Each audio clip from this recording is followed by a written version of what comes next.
இருட்டு ஃபுல்லாக இருக்க செய்ய மாட்டேங்குது. வெல்கம் நண்பாஸ் அண்ட் நண்பீஸ், நாங்கள் சுரேஷ். இன்னைக்கு December 31st 2024. Black and black போட்டு நம்ம எங்கே போகிறோம்?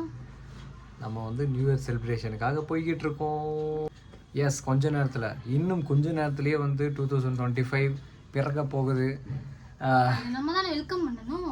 எஸ், ஏன்னா நம்ம இதே மாதிரி தான் போன வருஷத்தை வெல்கம் பண்ணோம். முடிஞ்சிருச்சு. Past is a past. So வந்து அடுத்து காலை எடுத்து அப்படின்னு வைக்கிறோம்.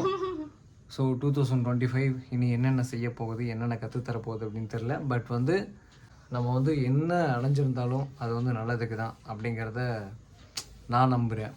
சிபியும் நம்புவான்னு நினைக்கிறேன். நம்புறியா? கரெக்ட். ஸோ எல்லாமே experience maths a man powerful. So அதனால் ஏதோ வரதெல்லாம் வாயில் வரதெல்லாம் அடிச்சுட்டு இருக்கேக்கா. ஏதோ எங்கேயோ படிச்சுட்டுலாம் சொல்கிறேன் நினைக்காது. சரி. ஸோ அதனால் இப்போ நம்ம கிளம்பிட்டு இருக்கோம். நம்ம கோயம்புத்தூர் எப்படி இருக்குன்னு காட்டிடலாம். எஸ், இன்றைக்கி வந்து நீங்கள் நியூ இயர் செலிப்ரேஷனை பார்க்க போகிறீங்க. நாங்கள் ஒரு தடவை கூட நியூ இயர் செலிப்ரேஷன்லாம் வந்துட்டு போட்டதில்லை. ஆனால் நாங்கள் ஒரு 3 இயர்ஸாக போயிட்டு தான் இருக்கோம். நாங்கள் போயிட்டு தான் இருக்கோம். vlog போட்டதில்லை. எஸ், போட்டதில்லை. இன்றைக்கி நீங்கள் vlog பார்க்க போகிறீங்க. நாங்களும் vlog போட்டு ரொம்ப நாள் ஆச்சு. அதாவது பெரிய vlog போட்டு ரொம்ப நாள் ஆச்சு இல்லையா? ஸோ இன்றைக்கி நம்ம vlog 2025 இருந்தாவது டெய்லியும் போடுவோம். எஸ், ஸோ இன்றைக்கி நம்ம vlog பார்க்குறோம். காய்ஸ், முதல்ல நேராக கிளம்பி ஆர்எஸ்புரம் தான் வந்தோம். வந்து பார்த்தா ஒரு ஊரே அங்கே தாங்க இருக்குது. எக்கச்சக்கமான கூட்டம். அப்படியே ரோடு முழுக்க ஒரே நியூ இயர் செலிப்ரேஷன்ஸ். அங்கங்கே அப்படியே அந்த பாருங்கள் பலூன்ஸு, ஃபுல் செலிப்ரேஷன், ஃபுல் வைபில் இருந்தாங்க. சொல்லப்போனால் என்னடா இது இவ்வளோ கூட்டம் இருக்குது அப்படின்னு சொல்லி ஒரு வண்டி ஒட்டு போகிறது கூட இடம் இல்லை. அதே சமயம் வண்டி நிப்பாட்டுறது கூட இடம் இல்லை. சரி, ஓகே, இவ்வளோ கூட்டம் வேணாம் அப்படின்னு சொல்லி யோசிச்சுட்டு சிபியும் என்கிட்ட சொன்னான். சரி, ஓகே, நம்ம வந்து ஒன்ஸ் ரேஸ் கோர்ஸ் போய் பார்ப்போம். ஏன்னா அங்கே கொஞ்சம் ஃப்ரீயாக இருக்கலாம் இல்லையா? போய் நம்ம வந்து பைக்கெல்லாம் நிப்பாட்டிட்டு ரிலாக்ஸாக அங்கே கொஞ்சம் நேரம் செலிப்ரேட் பண்ணலாம். ஏன்னா அங்கே வந்து இந்த புர்ஜ் கலீஃபா மாதிரி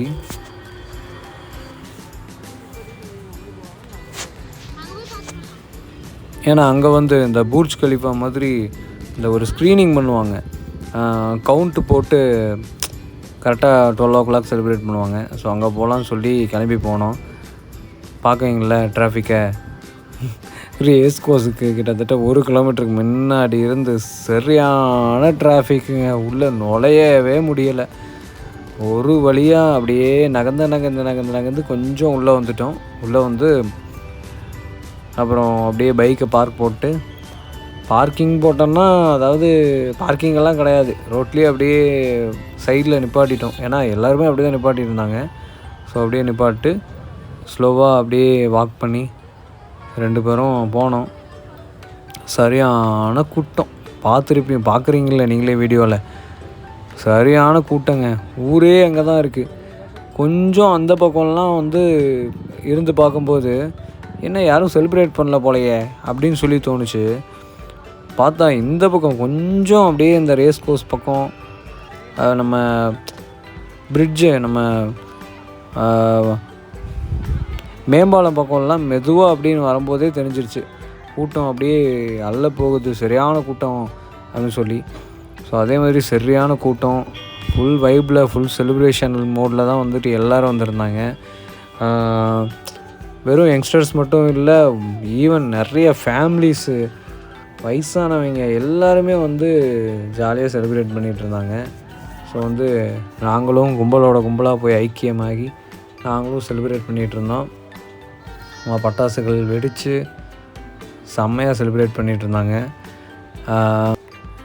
என்ன எல்லாமே ஒரு லிமிட்டோடு வச்சுட்டா ரொம்ப நல்லது. அது வந்து உண்மையான செலிப்ரேஷனாகவும் இருக்கும்னு சொல்லி நான் நினைக்கிறேன். ரொம்ப ஓவராக போயிடக்கூடாது. அதுக்காக இந்த சரக்கடிச்சிட்டு ஓவராக வந்து ஆடுறது, இந்த பேட் ஹேபிட்ஸ் எல்லாத்தையும் ஒரு சேர கொண்டு வந்து, ஏன்னா நிறைய பேர் வந்து உங்களுக்கே தெரியும், இந்த நியூ இயர் அன்னைக்கு வந்து நிறைய அசம்பாவிதங்கள் நடக்குது. அதெல்லாம் இல்லாமல் வருஷ தொடக்கம் அதை வந்து ஜாலியாக கொண்டு போயிடணும் அப்படின்னு சொல்லி நானும் நினச்சேன்.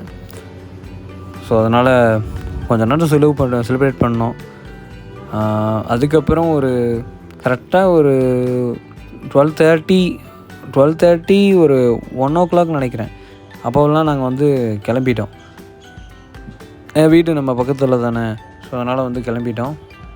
ஸோ ஃபுல்லாக ரோட்டில் எல்லாமே ஜன நடமாட்டங்கள் ஃபுல்லாக இருந்தது.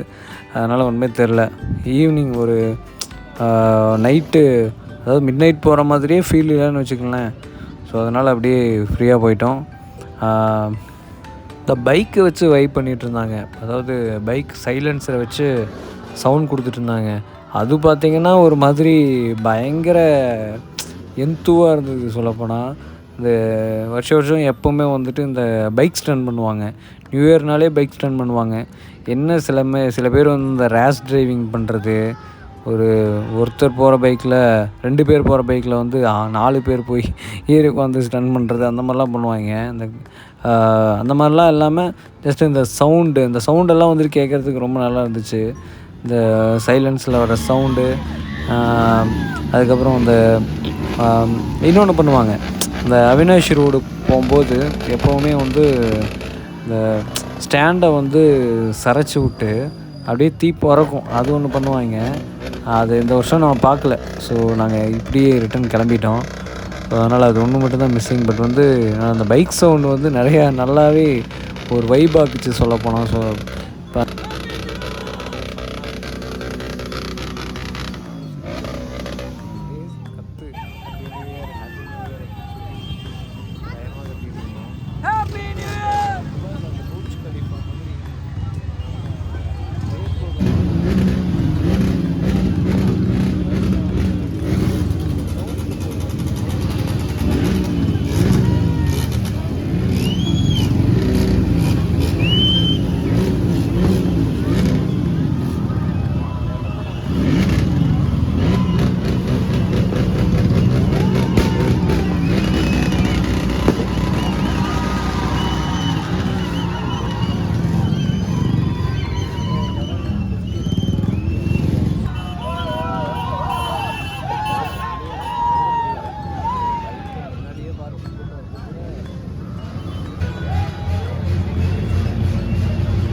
Happy New Year!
ஸோ ஒரு 12:30 12:45 கிளம்பிட்டோம்.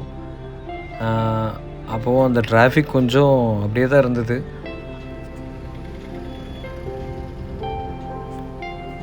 இந்த கொஞ்சம் டவுன் ஹால் வர வரைக்குமே கொஞ்சம் டிராஃபிக் இருந்தது, லைட்டாக டிராஃபிக் இருந்தது.